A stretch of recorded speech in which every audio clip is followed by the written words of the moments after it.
GCI Turf, coming to you from my home right outside of Greensboro, North Carolina, Summerfield.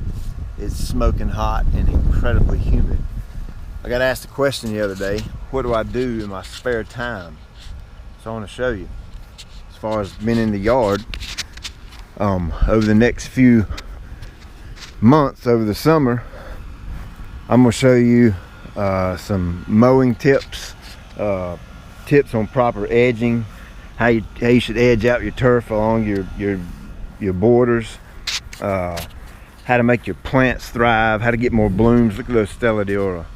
They're just now getting kicked up good, and they have tons of blooms on them.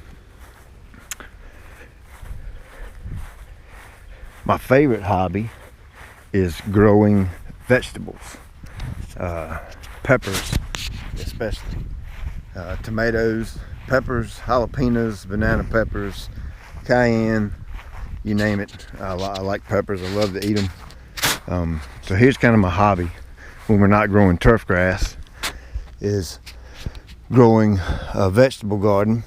And this vegetable garden is a 100% totally and completely organic garden. It's zero chemicals allowed in this dirt or on these plants. It's a big difference in growing things naturally and growing them using chemicals. First of all, it's a lot better for you to eat, a lot healthier. And the second thing is your yield and quality of your vegetables or your peppers or whatever it is you're growing. These banana peppers have been in the ground 4 weeks, and I've already actually picked them yesterday one time. These aren't quite ready to pick, but you can see the yield, how quick it is. And it's just because we let the dirt feed the plant instead of saturating it with chemicals. You just get a lot quicker response, and everything's going to be a lot healthier. But look at here, here's my peppers. They're already putting out. Won't be long, I'll have some fruit on those. Here's some tomato plants back in here. You can see how dark green the leaves are. Look how thick the stalks are. Of course, I prune these regularly. I've actually got some tomatoes already coming in. So what I'm going to be doing this summer, I'm going to show you the process of it. As you can see my white flags, I'm going to extend my garden and make it about 3 or 4 times the size as it already is, so we can grow some more vegetables, or grow a lot more of it, so we can give it out to some folks that need it, and take it to some food banks. Heck, we'll share it with the neighbors, and just, you know, because obviously I can't eat that much food that what this thing will produce, because out of that one little spot there, we'll get hundreds and hundreds and hundreds of peppers and tomatoes, and honestly, we can't eat all that, so we share that as well.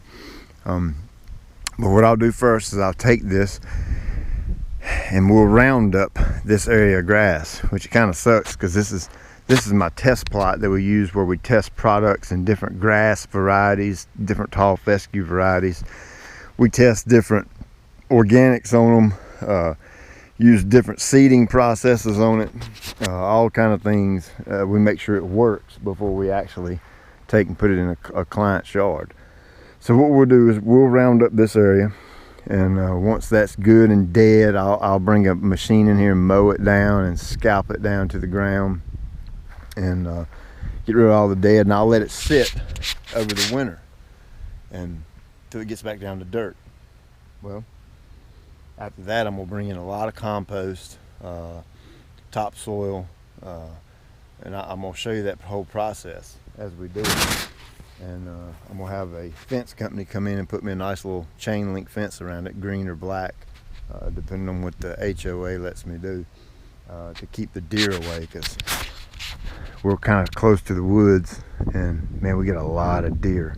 And you can see my little makeshift half rate fence I put up as temporary. So we'll be back.